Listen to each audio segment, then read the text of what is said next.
Right, welcome to another episode of the Firma project. Today we're going to be showing something that is potentially people who run Spektrum kit are aware of. I'm presuming there's probably a few people who aren't, who are either new to the hobby or just not come across it yet.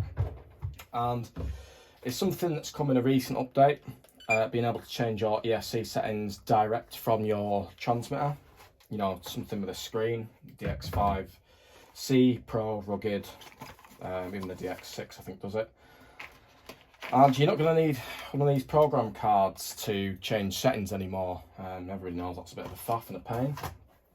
What you are going to need to do though is use a program card like either this Hobbywing one. This is a Spektrum ESC, but this will work for this purpose.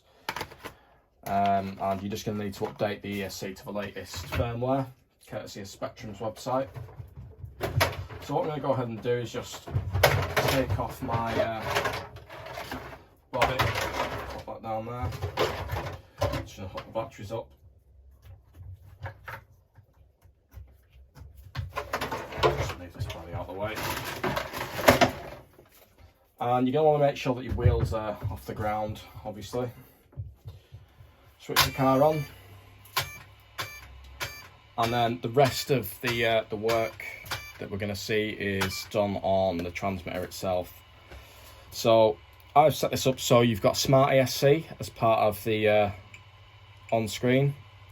So you can see currently we've got no telemetry data, but that's just because my receiver needs updating. But if you carry on going down, you can see on screen you've got enter menu 1, which is your ESC programming. So right steer 100% for 5 seconds. And then you'll see on screen it'll change.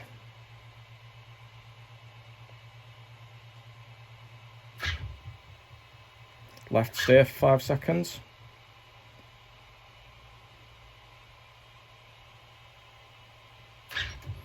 And there we go. So from here, you're going to use the trigger to go up and down, and the steering right and left to change options.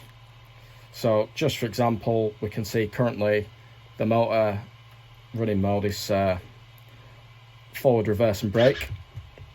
If we scroll right, you can see on screen, I'm not sure how well that's changed. Click forward again, and we've gone back to forward, reverse and brake. So we're going to press the trigger in to scroll down, and you can see the indices move down. So we can change the motor rotation. We can change the cutoff voltage from here. You can see I've got it set to middle. Obviously left goes down, right goes back up. Again, scroll down, I'll move to the next page. So you've got your back voltage, your brake force, reverse force. Everything's set as ours needs to be for the time being, so we're going to leave it.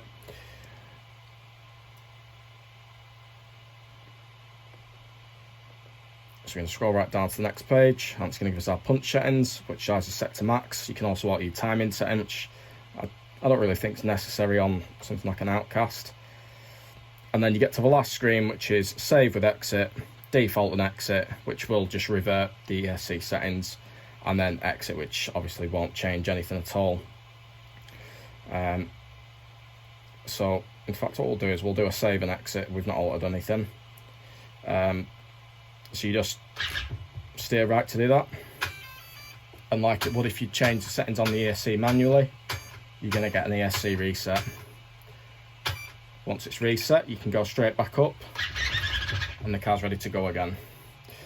So the prerequisites are you need to have the DX5C, if it's the older non-smart branded, on the front, updated to the latest firmware, which you'll need a separate cable for. However, most of the new ones are the smart enabled ones. You'll be able to do that out of the box.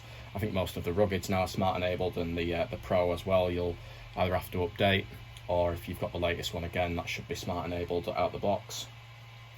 So guys, I hope this has sort of been a tiny bit helpful in just sort of showing you what's possible with the transmitter now. It's sort of one of the reasons why I've changed my ESCs in some of my other cars from either the factory Traxxas things or hobby wing over to the Spektrum stuff. I know it's not like a huge deal for some people being able to do that, but I absolutely hate having to pull out that little a little fan clip and just muck around. You know, when you're out in the field, if you want to adjust punch for whatever you're doing, you know, if you want to let the kids have a go, but you want to just tone it down a bit, it's great to be able to just do it from the transmitter. It's a 2-minute job, and then, you know, you're good to go again. Anyway, guys, I hope that was, you know, informative in some way. Please comment, like, and share if it was, and look forward to you in the next video.